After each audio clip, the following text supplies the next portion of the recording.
mid kasta ay dul saaraya fasirka uu ku xajisan karo xeendaabkiisa daraf kastaahina waxa uu isticmaalayaa waraysyadii miir la'aanta ahaa ee Sufyaan iyo waqaldiin midna ma dhahay laakiin waxaan leenahay dagaal ay ku jiraan dagaalku markuu qofku ku jiraan ugu dooniyay su'aasha hadda la weydiiyay su'aal clear ay ahayd sida hadaa maxkamadda aan ka hor sharaxay eedeysanaha waxaa la weydiiyay qaraxyadii ay geysanayaan kooxda al-shabaab oo ah qaraxi Zoobo kale qaraxi Hargay Isaamaho kale qaraxi Shaamo kale ma waxa waaya li dagaal miya mise wax qalad waa ay geysanayaan nimankaas eedeysanaha basiid wuxuu yiri dagaal waaye qidada dagaalkeena ka mid tahay dagaal wixii kugu soo gaaro ama qaraxa ahaada ama caadi ha ahaada waa dagaal uu yiri intaasi waxa xilliga kale uu shaqo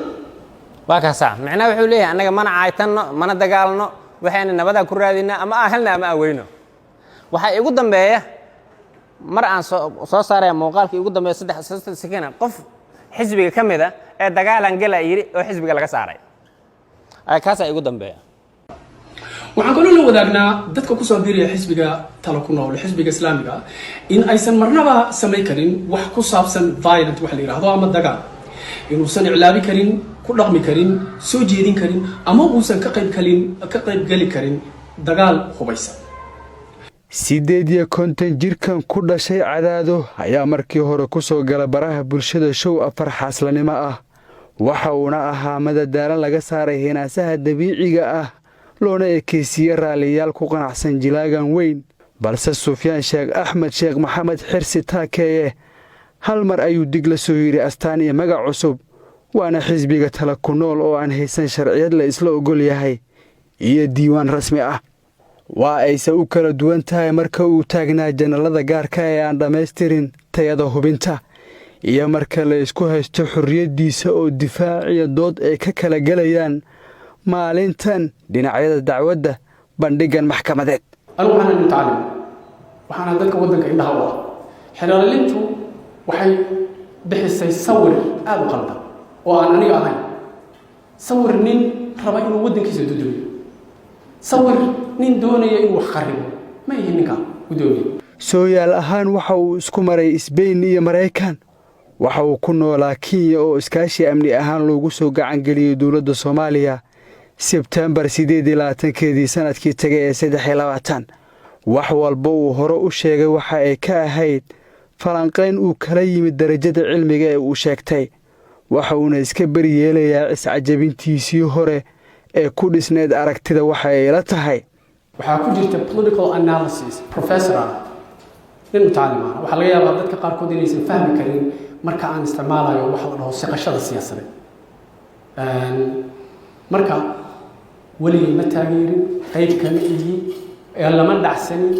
waxaan ka soo horjeedaa qof kasta oo Soomaaliya dhigiisa in la daadiyo marka lagu daro shacabka kaliya maahan marka lagu daro ciidanka xildhibaanada dawladda waxa uu muuqaal eg yahay fursadoon raadinaya dareenka dadka si uu u soo ciriirsado saaxada siyaasadeed oo ah madax meel u geli waa inaga iyana isku soo ahaan jirna waa joog ceesho milix waxa kaloo leeyahay wadaagay inay macquul tahay inaan ka qayb qaato maadaama qualificationskeeda aan leedahay saxitaanka dastuurka aan ka qayb qaato marka dawladdu waa isargnay xildhibaankaygu waa isargnay saraakiisha waa isargnay nabadoonnada kulli waa yimaadeen halkaas wax noo marayaan fikradahan wareersan ee hubanti la'aanta ah waxaa lagu salfaday dhowr dhalinyaro ah oo ay si wax ka yihiin Yaasiin Axmed Maxamed Cabdulle iyo Maxamed Cabduqaadir Cali Nuur Sandere waxay ahaayeen raacayaashii online-ka ku galay heshiiskan waxa cajiib Yaasiin waa mid kamid ah ciidamada militariga codad iyo muuqaalo laga baahiyay ayuu ku garab istaagay Taakeeye mana uu yaqaan duulaanka ka dhanka argagixisada xaq Professor Sufyaan Taakeeye gudoomiye xisbiga talo ku nool al-islaamiya aan mudaharaad aan ka dhigno aan ka hadalno hawshan yaan ka harin Muqdisho aan ugu soo baxno meelo badan hawshan yaan loo fariisan ninkan xarar dheer ku dhashay ayaa hadda ugu jawaabaya garsoorka inay ka ahayd aragti wixii uu hore u yiri waxa uu ku koobay jawaabihiisa xamaasad caadifad dhalasho ah ku timid lagana soo xaday is-aruursi xagga WhatsApp-ka ah oo laga been abuurtay oo group WhatsApp laga soo qaaday codad ku jira ah oo dad qaab qabiil ah aan u xifaaltanay group baan ku jiray kulmiye la yiraahdo groupkaas adiga doodii waxay noo soo socoto habeenba waxay nala gali jirtay istakfiirin مر أمان مر إن برنامج ديمت كهذا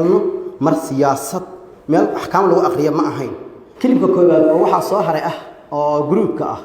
أو أفضل بنا سفيان الشيخ أحمد حرية إنه كهلا وإنه دهرادنا وح دولة أغفرا أما قرن أغفرا المجري وح جروب كأس جروب قبيل وح سميستي لمن نبغى سجدة يدك ترسنجل منه أنا جوا الله يقول صادرة حرام فلم يعشق الشيخ وحيقول صادر إنه يرهده بقول عيسى بشير حاشي دوّد ماشي إنه تلا أنا جوا حي هاد مر استغفرنا الجشاء مر واحد جشاء سياسة مر بدين بيجشاء لكن واحد دولة اللي يرهده وجح هذا الماي ما تشده أيوة مركز واحد يكون هالليين أفكار تريا مر عيسى مركز السوق قاعد يشتري لكن واحد دولة اللي يرهده السوق قاعد يشتري ما شرونا ما شرى قبيل بقها maxamed cabduqaadir cali nuur sandheere waxa uu isku dayey inuu marin habaabiyo hay-adaha amniga waxa uu ahaa kooxdan laakiin waxa uu isku diiwaan geliyey si soo dhiibe khawaarijta al-shabaab la safnaa maanta laga bilaabo waxaa ka mid noqday xisbiga tala ku nool ogaalkii gudoomiye sheekh Sufyaan waxaa leeyahay xafidakumullah Allah ku xifdiyo bariire shabeellada hoose ayuu safka kooxdan ka soo galay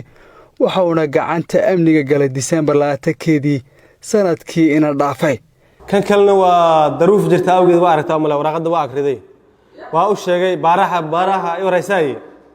xala u sheegay kamid ah daruuf jirta awgeed ya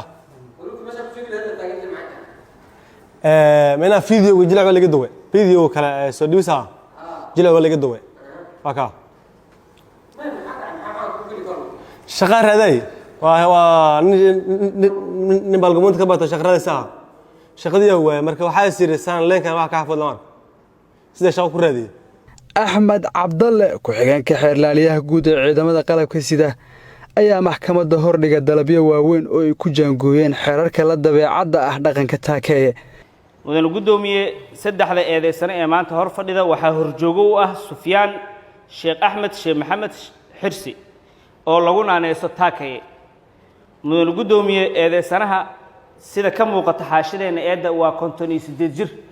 ma aha nin dhalinyaro ah oo aan isleenahay maanta waa la qalday iyo nin aan isleenahay ma aha da ku filan uu qaba mudane gudoomiye aqoon ku filan oo aabihiis Sheekh Axmed uu soo siiyey uu qabaa diinta waa la baray sidoo kale nin in muddo qurba soo jooga uu yahay laakiin hadda waxa uu ku dhaqmaayo iyo bulshada Soomaaliyeed sida uu gaaleysiinayo wax la qaada kara maaha